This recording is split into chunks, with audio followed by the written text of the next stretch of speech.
अंत्योदय गृह योजन हिताधिकारी आकाउंट को गला प्रथम किस्ती अर्थ। तृतीय पर्याय 48,693 हिताधिकारी प्रथम किस्ती अर्थ प्रदान कले मुख्यमंत्री। प्रथम किस्ती 40,000 टंका प्रदान कर द्वितीय किस्ती 65,000 और तृतीय किस्ती 15,000 टंका प्रदान कर 4 मास भितर घर काम सरिले 20,000 टंका प्रोत्साहन राशि प्रदान करेंगे सरकार। 6 मास भितर सरिले मिलिबो 10,000 टंकार प्रोत्साहन राशि। प्रथम पर्याय 60,000 और द्वितीय पर्याय 50,000 हिताधिकारी योजन सामिल कर योजन 5 लाख हिताधिकारी घर देवाक लक्ष्य रखिछंती सरकार।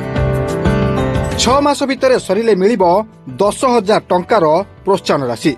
प्रथम पर्याय 60,000 और द्वितीय पर्याय 50,000 हिताधिकारी योजन सामिल कर योजन 5 लाख हिताधिकारी घर देवाक लक्ष्य रखिछंती सरकार। लोकसभा भवन में आयोजित स्वतंत्र कार्यक्रम में प्रथम किस्ती अर्थ प्रदान कर सरकार।